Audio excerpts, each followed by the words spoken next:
July August ফ্যাসিবাদ বিরোধী আন্দোলনে ৫ আগস্ট সাবেক প্রধানমন্ত্রী স্বৈরাচারী শেখ হাসিনা দেশ ছেড়ে ভারতে পালিয়ে যান। ৮ আগস্ট দায়িত্ব নেন ডক্টর মোহাম্মদ ইউনূস। তার নেতৃত্বে গঠিত হয় অন্তর্বর্তী সরকার। এরপর থেকেই জাতীয় নির্বাচন নিয়ে আলোচনা চলছে। ডক্টর ইউনূস বারবার বলে আসছেন ডিসেম্বর থেকে জুনের মধ্যে নির্বাচন হবে, কিন্তু বিএনপি সহ সমমনা প্রধান দলগুলো ডিসেম্বরের মধ্যেই নির্বাচন চায়। ১৬ এপ্রিল প্রধান উপদেষ্টার সাথে বিএনপি প্রতিনিধি দলের বৈঠক হওয়ারও কথা রয়েছে।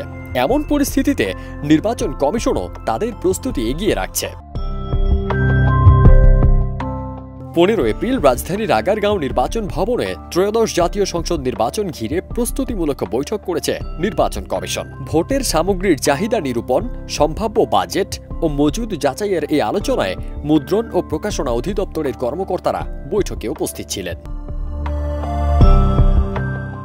নির্বাচন কমিশনের সিনিয়র সচিব আখতার আহমেদ জানান, প্রয়োজনীয় কাগজ কেনাকাটা ও মুদ্রণ কাজ ভোটের আগের ৪ মাসের মধ্যে করার প্রস্তুতি রাখছে নির্বাচন কমিশন সচিবালয়। নির্বাচন ভবনে বৈঠক শেষে সচিব জানান, মুদ্রণে শুরু থেকে শেষ পর্যন্ত সময় লাগে প্রায় ৩-৪ মাস।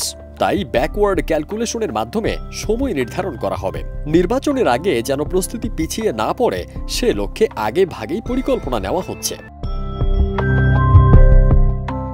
জানা গেছে, নির্বাচনে ২১ ধরনের ফর্ম, ১৭ ধরনের প্যাকেট ও ৫ ধরনের পরিচয়পত্র সহ আচরণবিধি, প্রতীকের পোস্টার, নির্দেশিকা এবং প্রশিক্ষণ ম্যানুয়াল ইত্যাদি মুদ্রণ করতে হয়।